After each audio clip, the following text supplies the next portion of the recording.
गुरुर्ब्रह्मा गुरुर्विष्णुः गुरुर्देवो महेश्वरः गुरुः साक्षात् परं ब्रह्म तस्मै श्री गुरवे नमः तस्मै श्री गुरवे नमः तस्मै श्री गुरवे नमः. We are in Panchadashi, chapter 12, verse number 84, and we saw that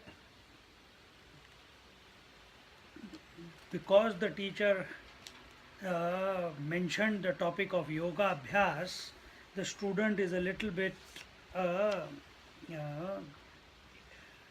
intrigued by it, and therefore he says that he wants to know, because this text is a Vedanta text where Vivek is taking place, discrimination is taking place, and the teacher has brought in the word of being a yogi.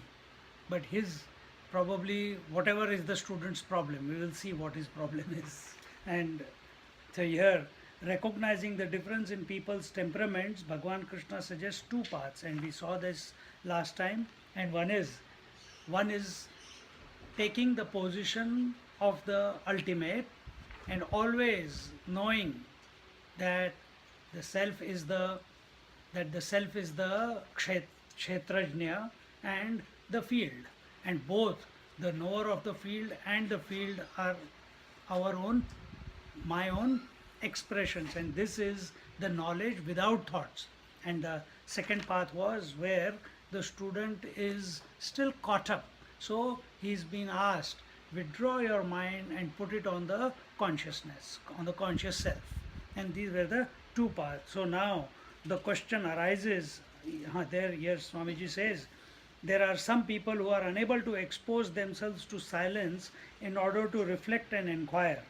Unable to follow this method, they think that being good and doing good is enough, not knowing that good actions are not done by individuals but merely manifest through the man of wisdom. So if we think we are doing good, we are fooling ourselves, because the real good is only done by a realized master. Charity, tapasya, austerity, all gone out of the window. That speak no evil, hear no evil, talk no evil, speak good, hear good, all thrown out of the window. Then who is the ultimate person who can do good? Only the realized person. And why he can do good? It's not that he is doing good, it is manifesting out of him. So you become merged, you lose your individual identity, merge into the infinite, then out of this equipment also the good will manifest. Now the question arises as to whether those who follow the path of yoga are superior. This is answered. Yoge kotishayasthetra jnanamuktam samam dvayoho ragadveshadya bhavascha tulyo yogi vivekinoho. The direct knowledge of the self attained through both path, yoga and discrimination, is declared to be the same. Therefore, what is the speciality in your path of yoga? So also the absence of likes and dislikes is the same for the followers of yoga and discrimination, that is Vedanta. So here the teacher is showing that nobody is trying to ascertain that nobody is superior, both are similar. Because the yogi also is coming to a point where he is becoming free of likes and dislikes. A Viveki also through contemplation uh, on the infinite is becoming free of likes and dislikes. So he says, where is the difference? Both are abiding in the same state, which is free of likes and dislikes. Therefore, it is not correct to compare the two and consider one superior to the other. How does the absence of raga and dvesha, likes and dislikes, express in the man of discrimination? Here, the teacher advises that the Viveki should do sadhana according to the 12th chapter of Bhagavad Gita. न प्रीतिर्विषयेष्वस्ति न प्रीतिर्विषयेष्वस्ति प्रेयानात्मेति जानतः प्रेयानात्मेति जानतः कुतो राग कुतो द्वेषः कुतो राग कुतो द्वेषः प्रातिकूल्यमपश्यतः प्रातिकूल्यमपश्यतः. Here it says, for the one who knows the self to be the dearest of all and who has no love for worldly objects, how can he have any attachment? So also, for one who sees no object inimical to himself, how can he have dislike for them? He is talking about both yogi as well as the viveki. What is that? He who has thus discovered and known that the Atma alone is supremely dear to him, he cannot have liking for objects because he knows that everything is dear only for the sake of Atma. We saw that. We saw that before. We love the wife for the sake of the self. We love the children for the sake of the self. We love the car for the sake of the self. We love the body for the sake of the self. We love our emotions, our memories for this. Everything we love for our own sake, isn't it? Not for someone else's sake. And this is the point the teacher has brought out. Because without Atma, all these things are not possible. Everyone who says that everything, this is dear to me, this is dear to me, they are wrongly superimposing their love on someone else or something else. The truth is, the love does not abide in the objects of the world or the beings of the world. Where does the love abide? It is your nature. All that has happened is that it expresses when your desire is fulfilled or that person.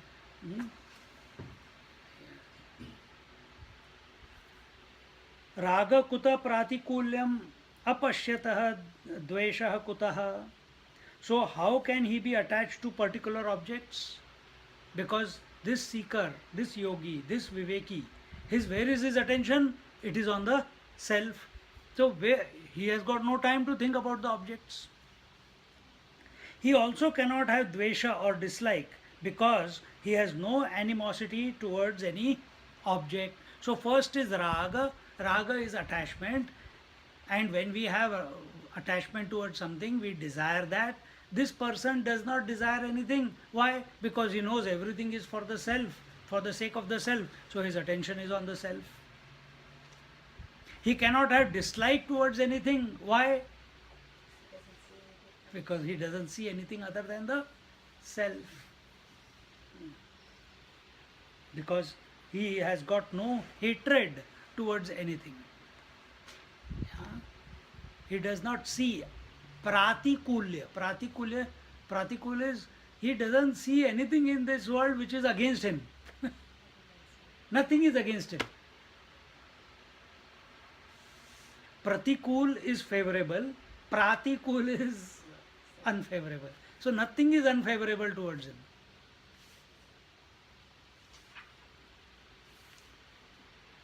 He knows that the Mukhyatma is the one that is totally independent of everything, nothing can touch it. So, the Gaunatma can be touched by the things and beings, the Mithyatma can be touched by the body, breath, mind, intellect, but the Mukhyatma is independent of all. It is pristine, it is immaculate, ever pure. And therefore, so what and whom will he hate? Hmm? So that Mukhyatma itself is the self. That self itself is the love. And this has clicked into him.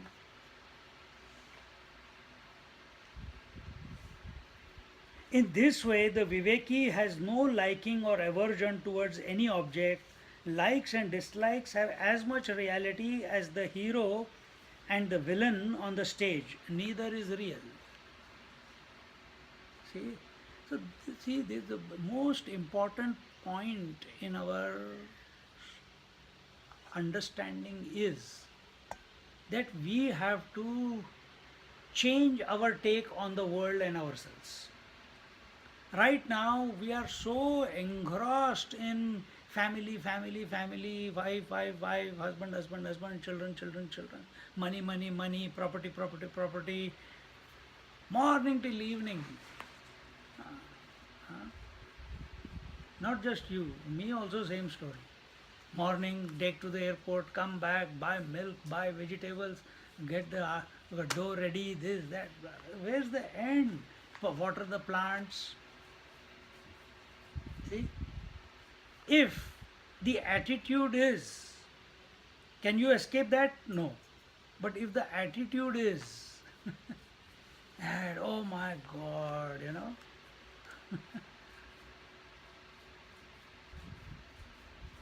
I must run away from all this. And then what? Then I have to do something to be spiritual. All this is unspiritual. Then we are going the wrong way. Then we are going the wrong way. Do it for the joy of it. Do it for the joy. And for that, we have to understand who we essentially are. Once we understand that everything is nothing but the self, inside, outside is nothing but that conscious reality, then will we have hatred towards watering the garden? Will we have hatred towards or irritation because of going to buy vegetable? Will we have any irritation or hatred or dislike towards anything? Because everything is divine. Then enjoy every moment as it expresses. Enjoy every moment.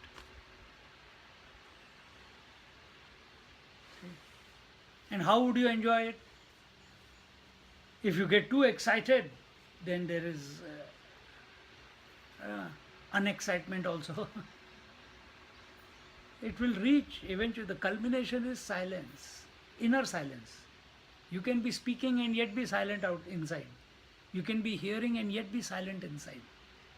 You can be doing all your chores at home and yet there is a silent space within which you can access all the time. And many times we all have access there. It is ever available. It has never left us. Okay? And if it has not happened, then we have to get convinced. Not convinced that your past is real, your future is real, your body is real, your relations are real. No, you have to change the take on the world completely. Unless and unless that shift doesn't take place inside, till then we'll be just knocking door after door after door after door. We'll be knocking ashram after ashram after ashram. We'll be knocking Swami after Swami after Swami after Swami.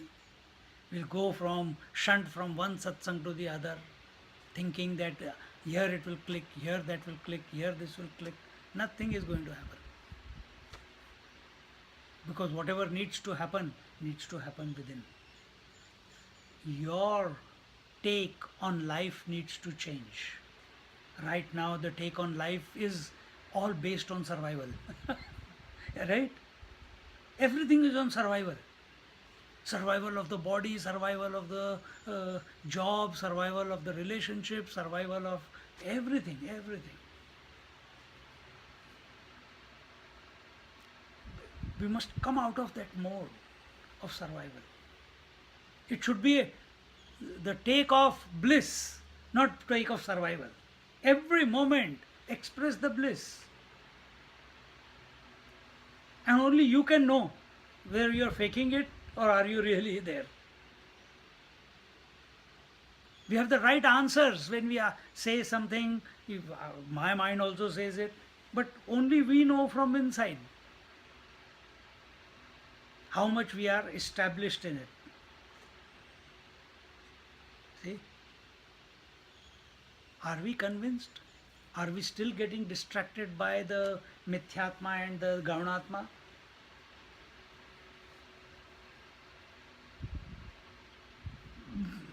That means we have not become convinced that we are the Mukhyatma. We are not convinced that this whole thing is essentially divine. We have not become convinced. That's why we continue to complain. This is difficult, that sadhana is difficult, pranayama, oh my god, or discrimination, I can't think anymore, oh my god, another chapter we have to do, again so many chapters, Swamiji, how many times?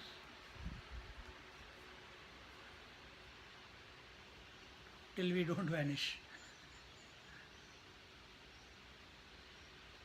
If this is the thought, then our attention is not on the conscious self. Then we are carrying the burden of life. Then we are carrying the burden of responsibility. And in that burden of life, spiritual sadhana, the spiritual union, realization has become another burden. That's all. That's all there is to it. Don't carry that spiritual burden. It will become a spiritual burden when you are looking at it objectively. Isn't it? Then it becomes difficult. Then it becomes simple. Then it becomes complicated. Then there is no clarity. Why? We are carrying the burden. Every now and then these type of statements come out of, or it comes inside our mind only. Oh man, by God, when will this click to me?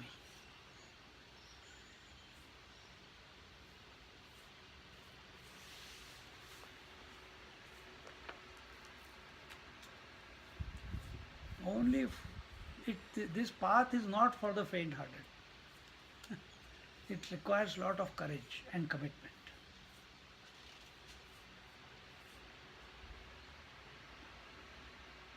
And if that courage and commitment is not there to rediscover and redefine yourself, who you essentially are,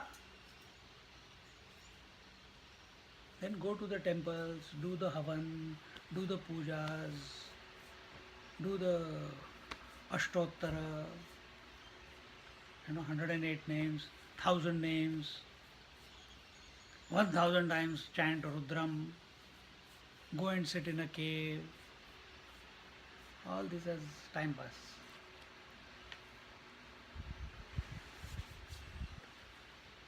You have to redefine yourself. You have to accept that I am essentially divine. Maybe we are afraid to accept that I am essentially divine. Oh my God, I am divine. That's too much responsibility on my shoulders.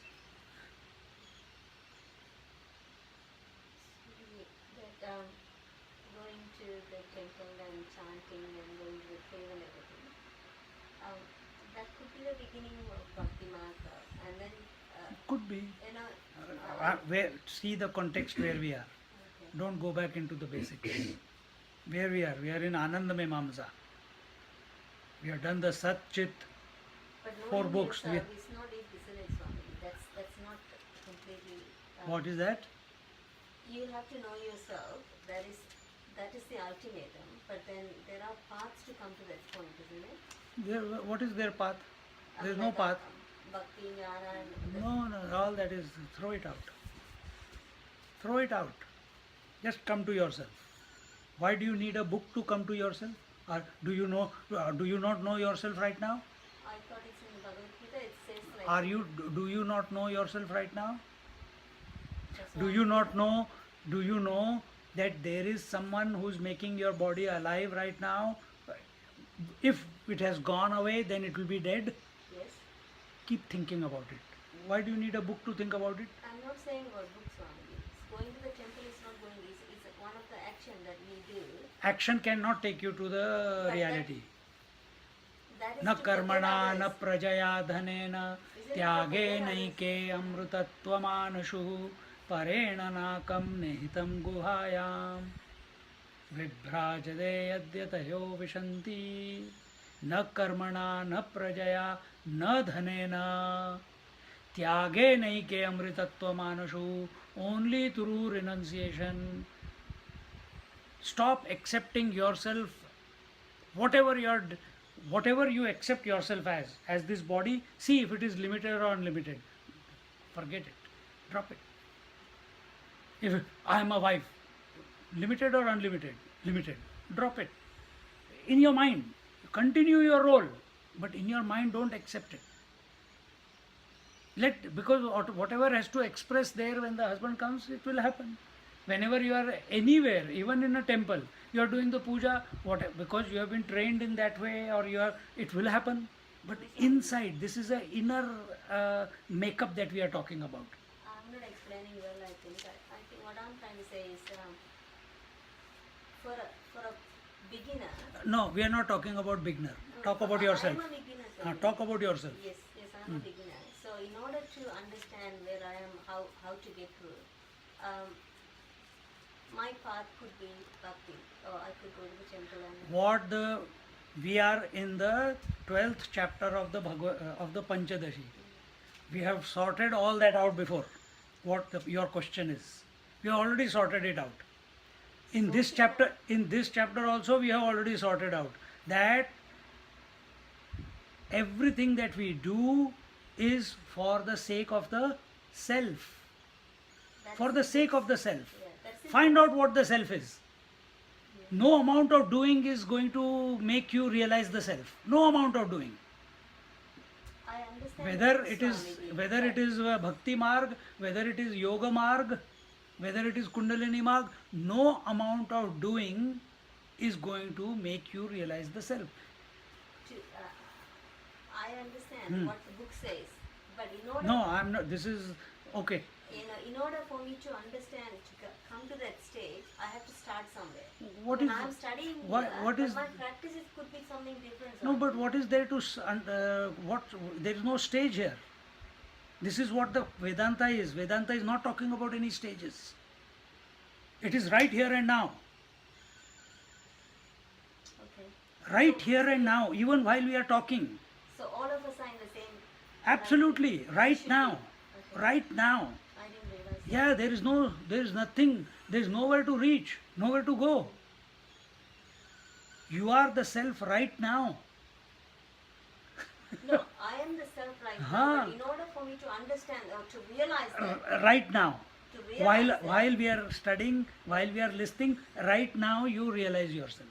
okay, I'll try. Be clear about what your true self is. Is it the Gaunatma? Is it the Mithyatma? Is it the Mukhyatma? So if your mind is going, if your mind we are talking about, Yes. mind is going somewhere in Gaunatma, understand. You know that this mind is going, so which means you are other than the mind. If the mind is identified with the body, breath, mind, intellect, thinking, feeling, hungry or comfort or discomfort, you know that the mind is feeling this way. Don't identify. It's just a penny drop that, okay, I know this is mind is thinking like this. I am the one who knows it. So, 1 second, microsecond, 2 seconds. If you are there, try to catch these moments as many times during the day. Try to catch these moments as many times. They are happening to you anyway. They are happening to you between every two thoughts yourself. You are already the self. Nothing needs to be done. All that needs, the more we accept ourselves, the more that we are attached to, that will drop away. Here we are not even talking about dropping anything. Just be the self. The more I am who I am, essentially, accept myself. Hey, I am not the son. I am not the teacher. I am not the student. I am not someone who was born. I am not someone who is going to die. I am not this body. I am not this breath. It is coming and going. I know. Oh, who knows? I know. I know the feelings are coming and going. I know. I am speaking. I know. Who is this I? Be that, even while speaking. Be that even while feeling. Be that even while breathing. Be that even while comfort or discomfort is there. Be that even when your mind is telling you to do the sadhana. That being does not it does not appear because of sadhana. He is always. The self is always. It has never come, it has never gone. Then what is coming and going? The mind. What is coming and going is the mind.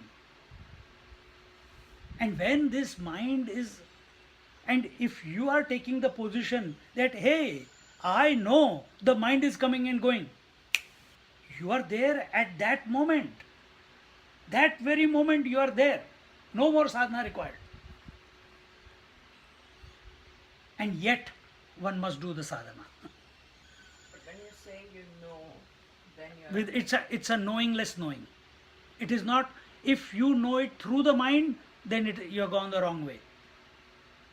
It is a knowingless knowing. There is no, how do I say, एक हिंदी में बोलते हैं ना, भान हो जाता है. हाँ, भान को क्या बोलते हैं? भान होना. For example, when you come into a room and there is someone has been arguing and fighting, and the moment you come, nobody has said anything. People are smiling at you, but you know something is amiss in the room. There is tension. You can feel it. Nobody is, you can't see anyone in tension. You can't see anyone fighting with each other, but you know something is amiss. Sometimes you go to different houses, you know something is not right here. Sometimes you go to a temple, you come to suddenly say, oh, what a divine place. Some temples you go, both are temples. Why there I felt a sense of divinity? Why here I don't feel it? What I'm explaining here is the bhan, that feeling, that knowingness, which is without any words. You can't pinpoint that it is this or it is that, but you know from inside that something is not right or something is right. People will call it many different. People will call it intuition. People will call it conscience. People will call it a divine guidance. But it's something. And when that moment comes, when you are not identified, it's not that you are not identified with. When you come, accept yourself as you are. In that split second, in that moment, that feeling will come that yes, I am home. I'm using words to explain, that's all. That's it. That's the eureka. That's the climax. That's the realization. And for how long? Before you know, the mind will come again. Hey, I know. It's very difficult to stay there. And therefore, so that to stay there, or to be in in that mindless state, but with wakefulness. In a mindless state with wakefulness, where nothing is affecting. For that, all the sadhanas are given. That you bring about that mindless state. But what Vedanta is telling you is, whether you do sadhana or you don't do sadhana, whether your mind is thinking or not thinking, just accept that everything is happening in your presence. You are knowing it. Story over. And the more you are able to be, not apply your mind to the self, but the more you are able to be, to that extent, all these paraphernalias, the Gaunatma and the Mithyatma, they will start melting away. This example is again we are telling, when you think about, when you go to sleep, do you do any special sadhana to drop the world? You don't. Do you say, now I am doing the sadhana of putting the lights off, now I am putting the sadhana of changing the clothes, now I am doing the sadhana of getting into the bed, now I am doing the sadhana of getting into the sleeping posture, now I am going to do the sadhana of doing a certain pranayam, because everyone breathes in a particular way and that brings them closer to sleep. Now I am doing the sadhana of my mind, of emptying the mind. We don't say all those things. But in our scriptures, all these various steps have been told as a way of sadhana. It's naturally happening to us. But some people are not able to understand, are not able to, it doesn't click to them. So for them, some fantastic language has to be used, and that language is this language. That you do sadhana. See, Parshuram, this chapter is about to conclude. Parshuramji went. You coming to Tripura Rasa in the mornings? No. When Swamiji comes, have you come? Few times. So that is the story. How it began. Parshuramji went. Ramchandraji went. Go to the teacher. So he went to the teacher in the Mount Himalayas. He says, I want to know the ultimate. The teacher says, you are the ultimate. Story over. Parshuramji, he is the incarnation of the Lord, but very rajasic. He says, what? I am that?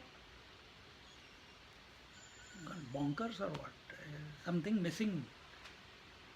When he started arguing with the teacher, immediately the teacher knows. This fellow needs a different treatment. He says, I am not your teacher, you have to go to the other one. Go to the Tatre. He's sitting on the Mahendra mountain. He goes there. He says, that teacher told me, I asked him, I want to realize. He says, you are that Brahman. Something is not right. I don't know, but you have come to the right place. What do I have to do? Because his thing was, I have to do something. How can I just accept that I am the reality? He says, you go up to the mountain and you dig the mud. With the mud you make an idol of the goddess and you pray for 12 years. And I'll provide you, once a day I'll provide you the meal, no problem. This sounds, I have to do something. There is sadhana, there is austerity. Only 1 meal a day. I have to get up early in the morning. Every day, 3 times a day I have to do the prayers. 3 hours long puja. Oh, this is really, he knows what he's talking about. After 12 years of sadhana,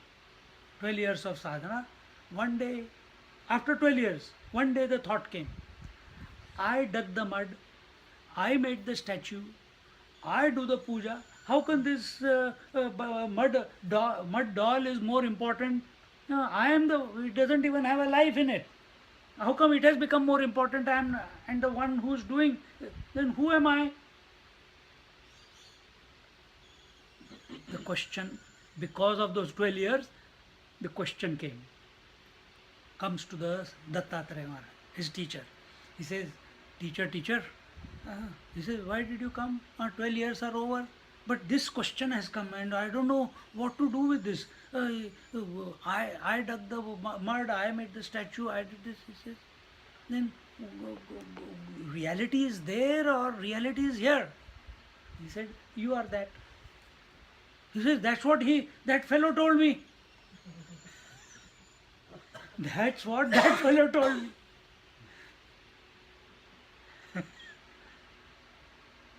You understood the connotation behind the whole story? Because we do not accept ourselves as the reality, as the divine, as the unconditional love, therefore we want to do something in order to become that. But it is not a state of becoming, it is a state of being. Sadhanas begin the moment you stop accepting yourself.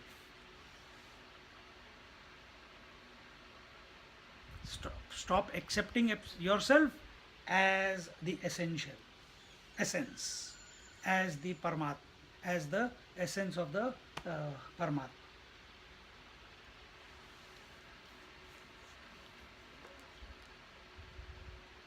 Good point.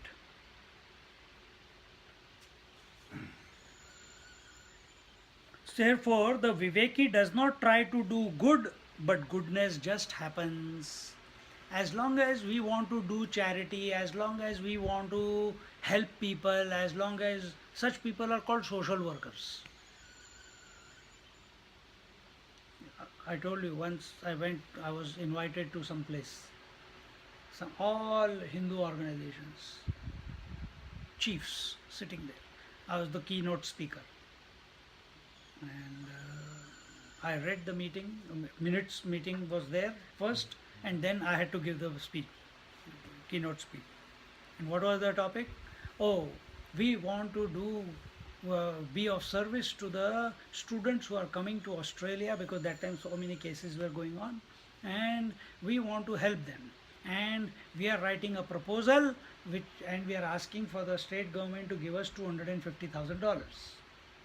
And what is the reason that the government will give you that? Because all the organizations, ISKCON, this, that, everything, they are all coming under one umbrella and making a conscientious effort to create a video which will be given to every student who arrives in Australia, and that will be the service. Part or fully funded by the government, but the efforts will be of these people. I said, wonderful idea and wonderful vision. But don't answer me. When I concluded, I said, until unless you don't change inside, you can't change the world. But towards the conclusion, I told them, if the Victorian government refuses to give you the $250,000, do you have the passion, you have the inspiration to still go ahead and go and help those students in whichever way you can? Because once the goal is clear, things happen here, things happen. But if you are going to think that we will be able to do this only when the grant is given, then you are going the wrong way. See? Same thing is ours. Same thing Parshuramji also. Until unless I don't do the sadhana, how can I realize? Unless and until I don't do something, how can I realize? Vedanta is to make you, to bring you to that, the present moment, not somewhere afterwards, while you are listening, while you are talking, to bring you into that present moment where you fall back into yourself, where you recognize yourself, where you just be without doing anything, because you always are. There has never been a time that you have not been, and there will never be a time that you will not be. But this idea that I have to find myself, where will you go and find yourself? You are already that what you are seeking. You are already that which you are seeking. And this is the angle that the Vedanta takes.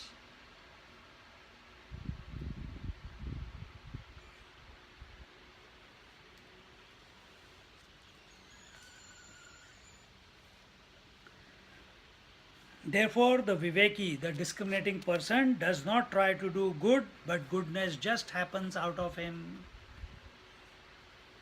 Mother doesn't have to do anything, automatically the milk comes out. The mother, automatically the caring, the nurturing towards the child comes out. No, no, I have to do sadhana, I have to do sadhana. You know who does that? Those who are adopted. One girl I went, Swamiji, you must come. And I know her since she was in her school. And I went because they were not having children, so they adopted one child. And they had the child, and the doctor must have told the husband and wife, because it's not their own child, she doesn't have the maternal instincts are not there. It will take some time for her to develop that. They are fighting with each other. You put 110 ml powder. It should be 100 ml. Doctor said. The child is crying away. I am there. Child is crying away. I said, yeah, that child needs something. Give him something. No, no, doctor has said 10 o'clock you give him 200 ml water or 100 ml water. If he drinks, good. If he doesn't drink, then for 1 hour you don't give him anything. What foolish doctor that must have been. And these fellows like idiots are following to the T. And I got a bit, I said, that girl's mother was there. I said, Amma, just take that child and give him some water or milk and he'll become quiet. He's screaming away. When I said so strongly, she didn't care about her daughter because her daughter puts her in place. She took the child, just put the water bottle into her mouth, and the child was happy. Oh, I didn't know that. Doctor didn't tell us this. How can doctor tell you this? I'm not don't get lost in the story. What I'm talking about is it's within. It's within you. It's within you. In Shloka 84, it was said that in both the yogi and the viveki, likes and dislikes are absent. In Shloka 85, it was explained how and why a viveki cannot have raga dvesh. In the next shloka, the same point is looked at from another angle. Deha de pratikuleshu kuleshu dveshastulyo dvayorapi dveshastulyo dvayorapi dvesham kurvanna yogi chet dvesham kurvanna yogi chet avivekyapita tadrushah avivekyapita tadrushah. Dislike for the unfavorable thing, for the body, etc., is common for both the yogi and the man of discrimination. If disliking is the criteria for not being a yogi, so too he cannot be a man of discrimination either. So if you say the discrimination means that he is renouncing, he is getting detached, yogi also gets detached. Yogi also says, I don't want to get caught up in this type of company, I don't want to eat this type of food, I don't want to do this type, I want this type of environment. He is also having dislike. Then he is also same like Viveki. Where is the difference? He who has dvesha or dislike for such objects cannot be a yogi. To this objection, the reply is, in a Viveki also such expressions of dislike cannot be accepted. Thus, there is no difference between the two. Whether you are discriminating between the real and the unreal, and when you are focusing, oh, this is not right, you discard it, isn't it? You call it detachment, you call it dislike, or you call it renunciation, you call it finding fault with it, so that your attention again goes back to the self. Whatever you may, but it's common to both the people. Now the absence of the perception or duality in the yogi and the viveki is discussed. द्वैतस्य प्रतिभानं तु द्वैतस्य प्रतिभानं तु व्यवहारे द्वयो समं व्यवहारे द्वयो समं समाधौ नेति चेत् तद्वत् समाधौ नेति चेत् तद्वत् नातद् नाद्वैतत्वविवेकिनः द्वैतत्वविवेकिनः. Actually the word is na advaita tattva.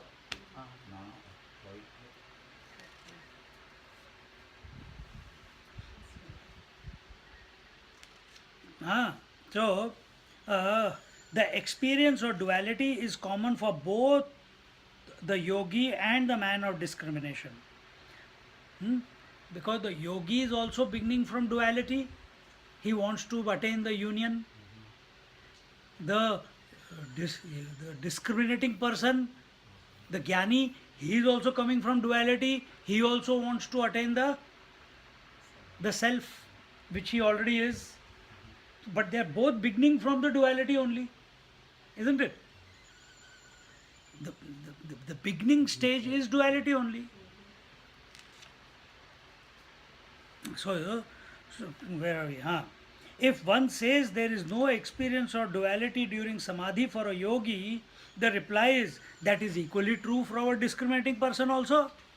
Because during that period when he has discriminated between the self and the not self, and his attention is on the self, and his mind, and he gets merged into the self, there is no duality for him also. So if yogi is attaining a state of samadhi and it is that state where non-duality is not present, so also a viveki, meaning a jnani, is also reaching a state where no duality is present. So again, just let's see the commentary.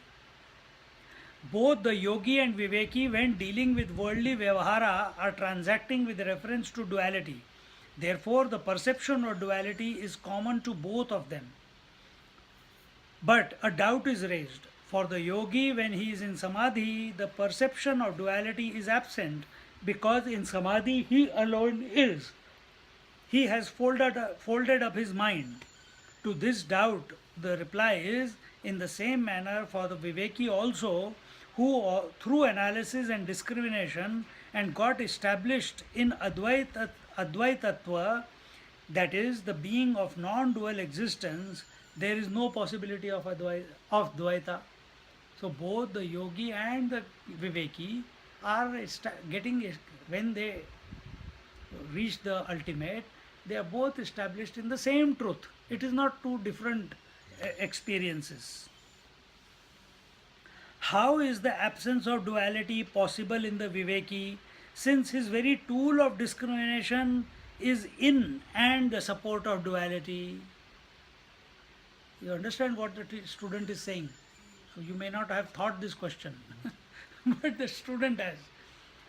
When you are discriminating between real and unreal, is it in duality? You are keeping two in front of you, isn't it? Real and unreal. So he says you are functioning in duality only, the student is saying. Then how can he experience non-duality? How can duality vanish when the discrimination itself is of the dual? Because discrimination means to differentiate between the real and the unreal. He says that itself is the practice, then how you have not gone out of it? He doesn't understand, that's why. Vivakshate tadasmabihi Vivakshate tadasmabihi Advaitananda namake Advaitananda namake Adhyaye hi trutiyetah Abhyaye hi trutiyetah Sarvamapyati mangalam Sarvamapyati mangalam. The teacher says, we will be discussing the absence of the experience of duality in the third chapter, that is the next one, the chapter 13, known as the bliss of the non-dual self. Therefore, whatever is discussed so far is fully acceptable. And therefore, atah sarvam api ati mangalam. For the present, everything has proceeded auspiciously. Huh? So that means the discrimination that has gone on in this chapter, the conclusion that they have come to, the analysis that they have done, he says everything is coming perfectly. Now this point we will tell you in the next chapter. So there is no loose ends anywhere in this chapter. There is no loose ends. The student is still lost in the terminology of yogi and viveki. Arjun was also lost in why should I kill and my dears and nears, even though knowing everything. Similarly, just like Parshuramji was lost in that he has to do something in order to realize. He was not ready to accept that he is the self. And after 12 years he accepted. What has happened in between the first time and the 12-year time? Purification has taken place. Purification. Purification of what? Not of the self. Purification of the mind has taken place. You are not we say I am purifying myself. You are not purifying yourself. You are purifying the mind. By going to Ayurvedic massage and all that, you are purifying the body, not yourself. And when the onslaught of thoughts, the onslaught of the world, the names and forms become less and less and less in a mind, automatically the ability to comprehend higher truths becomes naturally available. Becomes naturally available.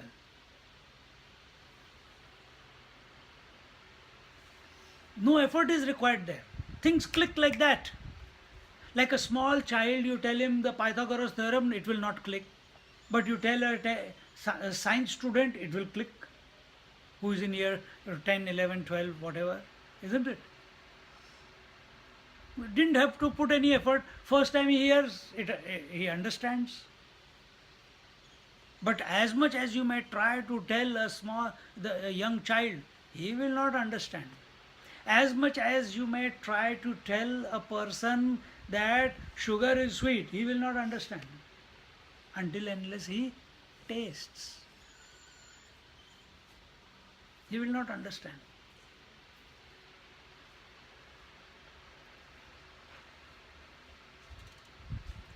And what is the problem of this student? He is lost in the terminology.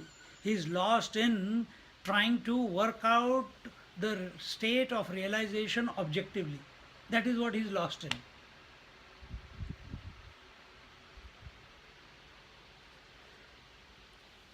So, in the 89th verse, Sada Pashyan Nijanandam, Sada Pashyan Nijanandam, Apashyan Nikhilam Jagata, Pashyan Nikhilam Jagata, Arthad Yogiti Chetarhi, Arthad Yogiti Chetarhi, Santushto Vardhatam Bhavan, Santushto Vardhatam Bhavan.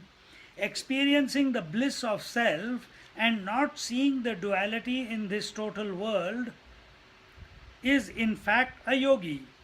If this is your conclusion, bravo! May you find contentment in this. Huh?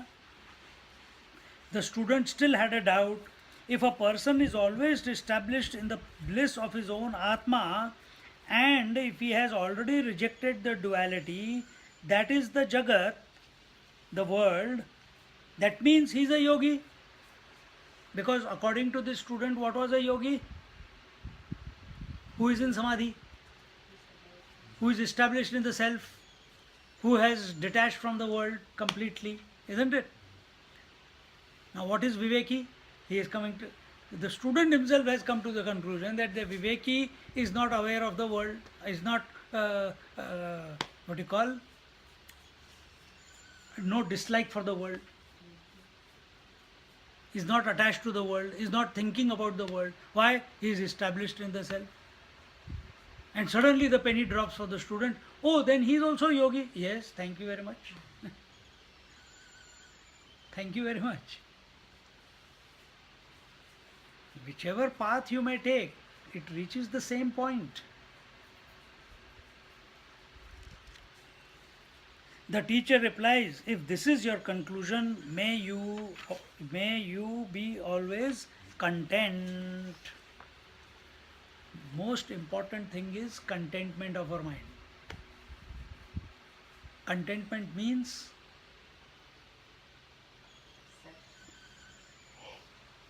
what does contentment mean? Self-sufficient. Nothing to do, nowhere to go is contentment. Nothing to achieve in life. Whatever is okay. Pardon me? Atma yukta. Samatvam yoga uchyate. Samatvata is also the same.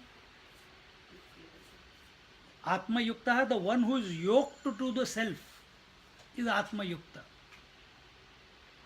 Then he is not, the gopis, they are Krishna yukta or Atma yukta, both you can say, because they know the self and they know that Krishna is the self. And because of that, what sadhana they did? Nothing. What scriptures they studied? Nothing. What Vedic chanting they did? Nothing. How many Sahasranams they did? Nothing. Then what did they do? They yoked themselves to Krishna. They didn't leave him. Morning till night. Even in sleep they will be remembering him, dreaming about him.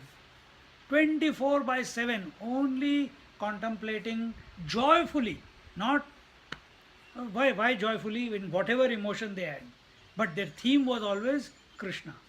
Is your theme self under all sets of circumstances? Then you are yoked to the self, then you are Atma Yukta.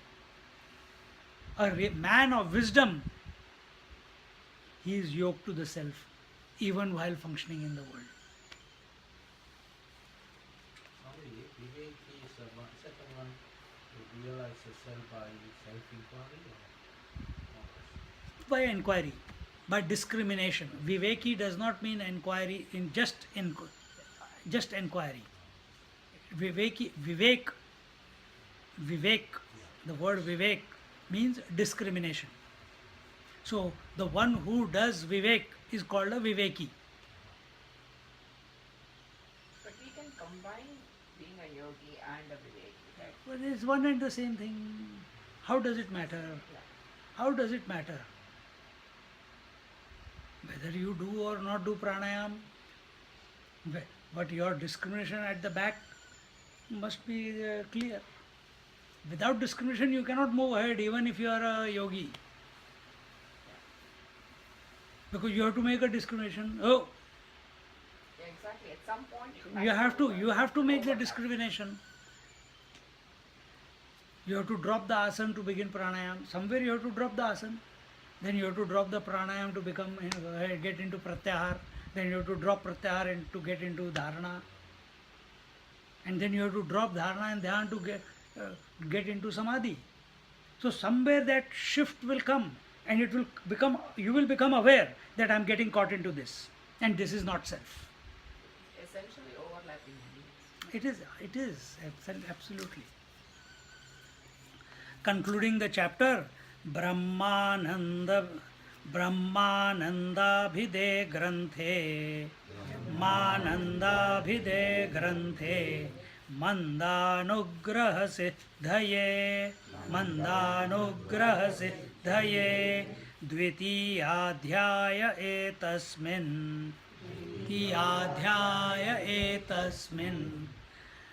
Atmanando vivechitaha. Atmanando vivechitaha. In this second chapter of the section, chapter 12, called Brahmananda Atmanandaha, the bliss of self was discussed for the benefit of less intelligent seekers. Mardi. Fixed you.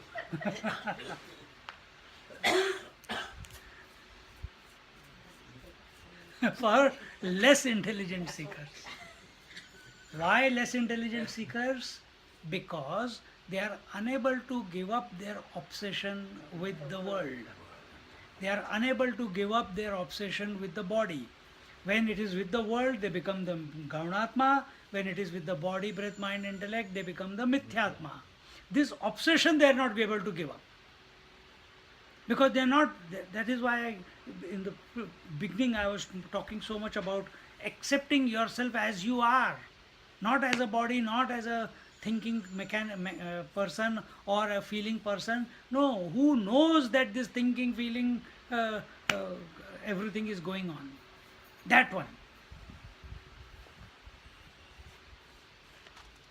In this book called Brahmananda, in the second chapter, Atmananda has been explained exhaustively for those who are unable to focus attention on the different aspects of the bliss of the self, who are not able to be quiet, who put forth too much effort in their sadhana but get frustrated. Who comes in this category? All of us, isn't it? See? Now, no, but I don't understand this. Again, you are putting efforts to trying to understand. Just sit quiet, empty your mind, listen to what has been told, allow it to flower in your bosom.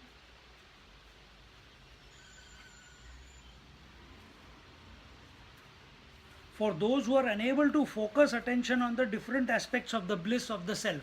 Why they are unable to focus on the different aspects of bliss of the self? Because their attention is on the paraphernalia. They are not catching the crux of what was being told. Who are not able to be quiet. The mind is distracted. The mind is dull. Sleep comes. There's hyperactivity going on in the mind. So you are hearing, but no impact. Like in Bhagavatam, last week, Akrurji comes to, Krishna sends him, Mahatma Akrurji. He comes to Hastinapur, stays there for 7, 8, 9 months, assesses the whole situation, sees that Dhritarashtra is only listening to Shakuni, is only listening to his sons, taking care of his sons, but Pandu's sons, the Pandavas, he is not giving any attention, he is not looking after them. And as a word of caution, that is how it used to be in those times, while going, he brings to his attention that how a king should be. He should be impartial. And that is the way to contentment. That is the way to salvation. Otherwise, if we do not do as a king, we can't be only focused and be attached to our own children. The whole, all the citizens of the country are your children. That should be then you are following your dharma. Dhritarashtra, who is not only blind by eyes, but has now become blind by mind also. See how beautifully, but misconstrued way he answers. He says, "Oh great Akrura, they call you Mahatma and your words are very potent indeed, and they have come and touched my mind and gone away, just like a lightning comes in the sky but cannot stay there and it goes away."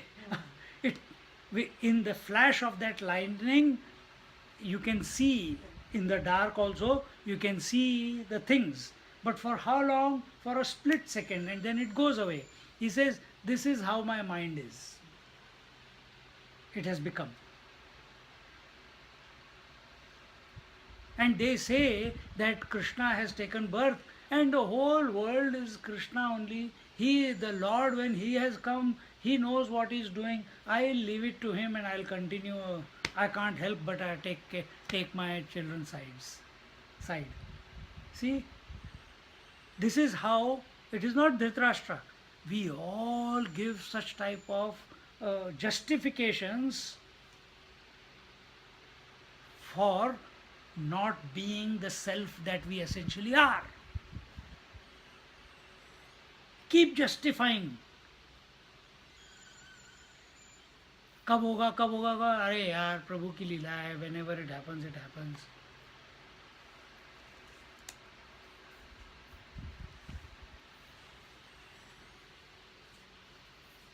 Who put forth too much effort in their sadhana. When, sadhana must be done with a cool mind. Sadhana must be done with a cool mind. Like the teenagers say, take a chill pill. Take a chill pill. If you go with heat, if you go with an argumentative mind, if you go with why this, why that, how that, if you go, today is make it or break it day, forget, nothing is going to happen. You will just get caught up into another mindset. We show so much intensity. Gaya.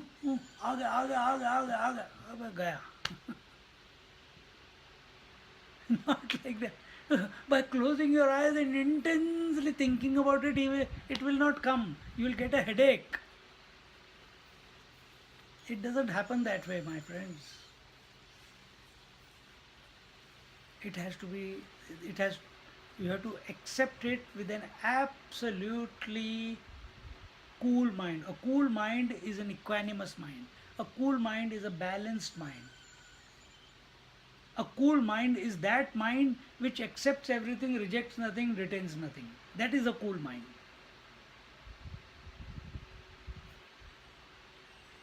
A cool mind is that which is open. Open to possibilities. Not open to higher possibilities in the light of lower possibility, lower experiences. With the lower experiences, you can never understand the higher possibilities. It's impossible. You need to grow in order for those higher possibilities to present themselves. You have to grow. And we are so caught up. Physical growth takes so many years to. So in mentally also we think that, I think for me to grow, so many years are required. Yoga said, just now Tripura Rasya, 12 years sadhana. That is a general stipulated period. It can happen, boom, like this. In one moment growth can take place.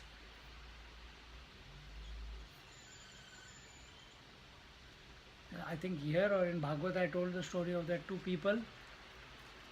The one was the meditator, the other was the copy meditator, proxy. And when Narad Muni came, he said, Lord has listened to your prayers. He said, really? The first one, the original one, you very happy. The second fellow, yes, I am also very happy. What did they say? What did he say? What did he say? He must have sent some. He said, yes. You have to take as many leaves on this tree, banyan tree, that many lives you have to take, and then there is liberation for you. The second one, who was copy master, he says, this life I have wasted. I am not eating good food, I am not drinking wine, I am not going for traveling, I am not with my wife, I am not enjoying my children, I am only meditating, and I have to do, oh my God, so many more lives I have to do, and no joy of life, no joy of the world. I don't know, who cares? The Lord is everywhere. When they say, this is now Dhritarashtra speaking, Lord is everywhere. He has only created us. He is within us. He has made me like this, what can I do? But the original one, meditator, when he heard, what? the Lord gave a definite date, because there are finite number of leaves on this tree. So I know, I can count the number of leaves, and I will know how many lives are left. And he went into ecstasy, and the Lord forgave all the future births, and appeared there and then, and took him to his abode.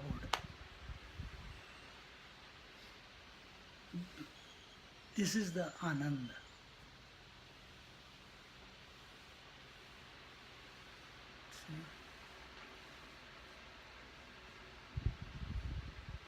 Total trust, absolute love for the Lord, that He has given me, He has sent a message for me.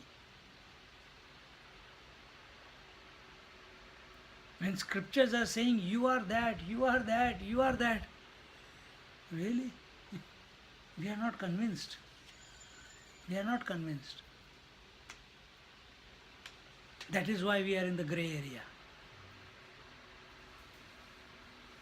That is why sometimes frustration comes. That is why the doubts come. And whose participation in the world is pursued to such a degree that it becomes a burden to such individuals, that living life becomes a burden. Such people say, it's better to die than to live. Many times this statement has come out of our mouth also.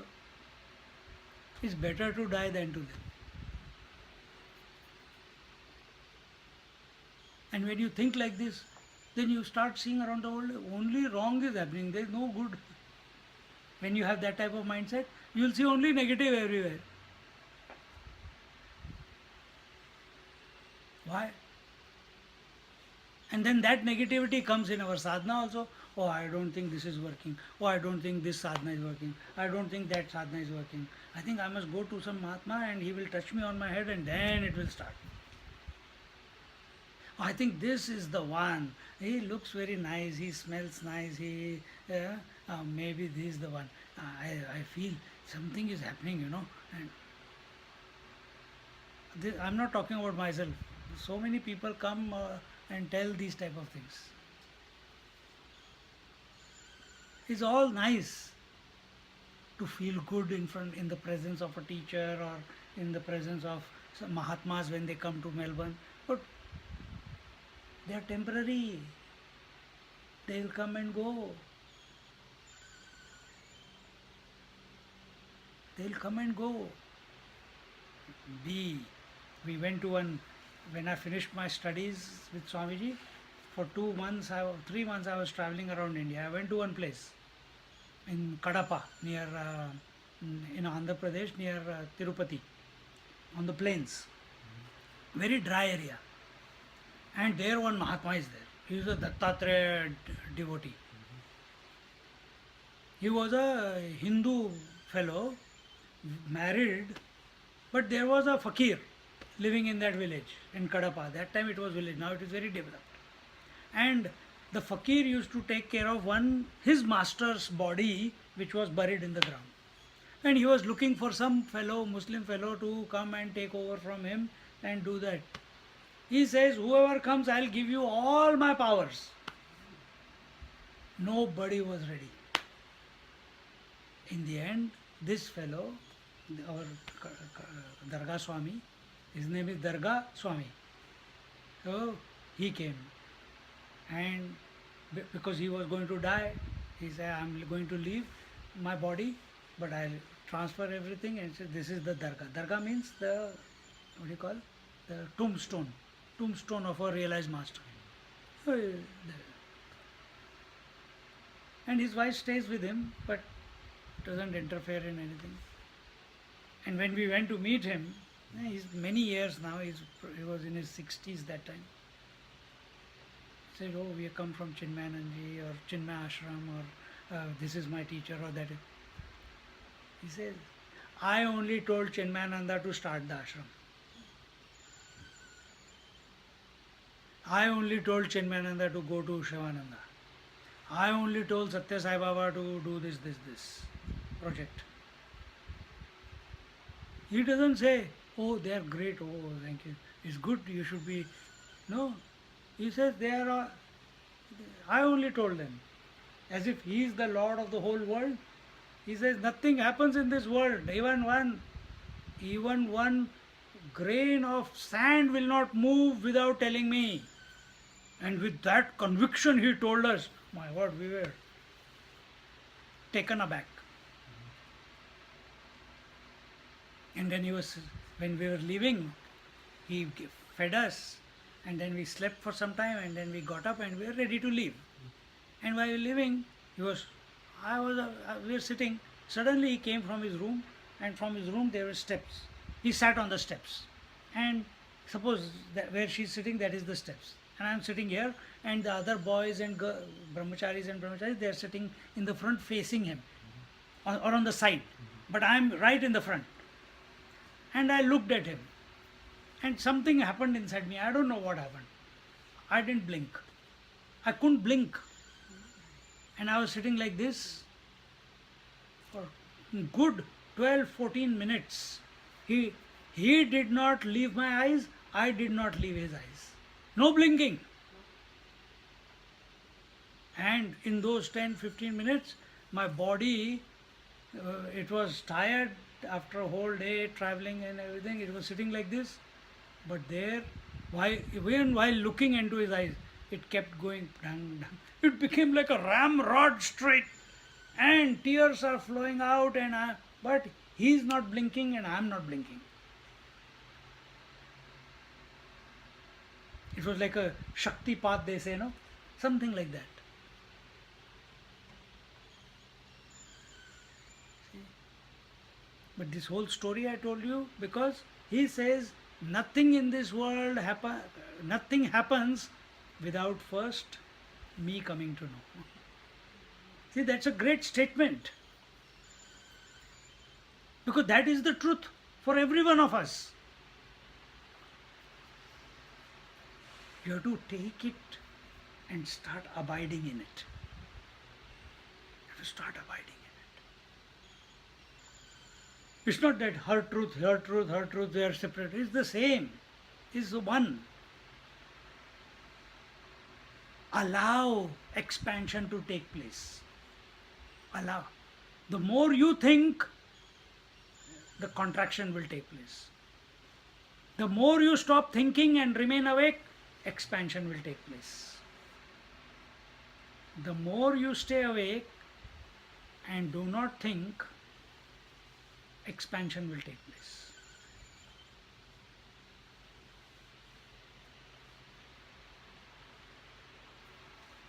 Thinking is a contraction, non-thinking is expansion. So samadhi is absolute expansion. Sahaja samadhi, climax, doesn't matter expansion or contraction, you have gone beyond now. Expansion and contraction is only of the mind, not of anything else. And mind is essentially the consciousness. So in this way,